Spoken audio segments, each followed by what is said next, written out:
From the wizard's journal of future civilizations, night had fallen over the city of arches.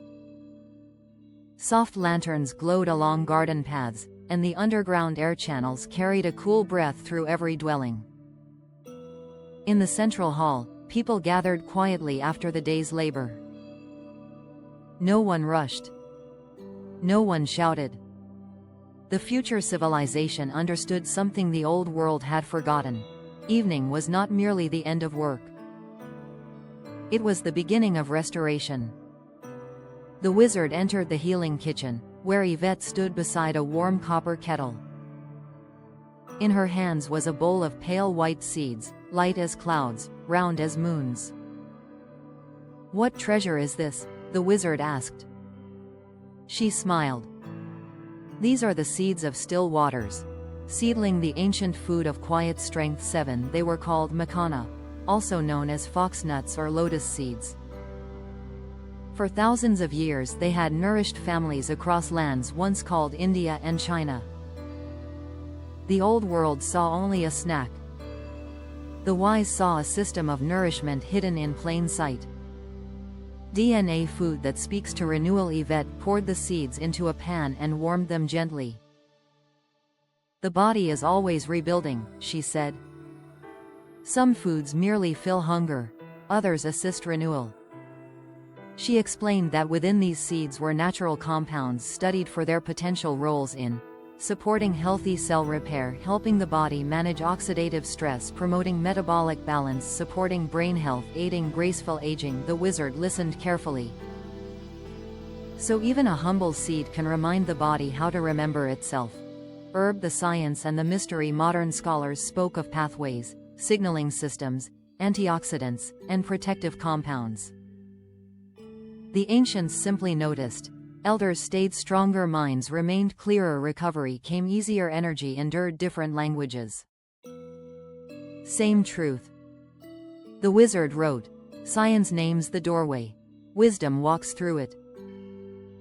Brain seeds for the mind. The evening meal was served with music so soft it seemed woven into the walls.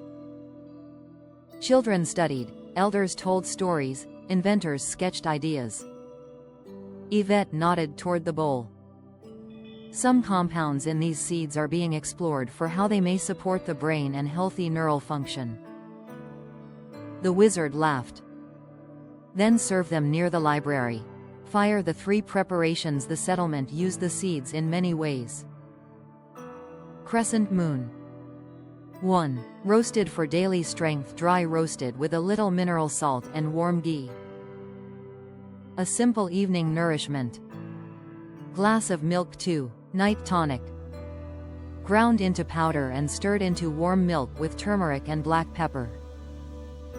Used before sleep, when the body entered deeper repair. Honey pot. 3. Morning porridge. Soaked, blended, and prepared with coconut milk, cinnamon, and a touch of honey. Steady fuel for long work and calm blood sugar rhythms. 6. Wave. Why the lotus matters. The seeds came from the lotus, a plant rooted in mud yet rising clean above the water. The wizard paused at this symbol. "Of course," he said softly. Yvette looked at him knowingly. The medicine was never only in the seed. Cityscape in the Future City Makhana was cultivated in water gardens throughout the settlement. Lotus ponds purified runoff water, flowers supported pollinators, seeds nourished the people, leaves shaded fish and cooled the surface. Beauty and utility were never separated. The city did not ask, "Is it decorative or practical?" It asked, "How many forms of life can it serve?" Balance, scale, wisdom and balance. Healers always reminded newcomers. These seeds were food, not magic. They could support health, but not replace wise care, proper diagnosis, movement, rest, sunlight, or medicine when needed. The wizard approved. Truth never feared balance.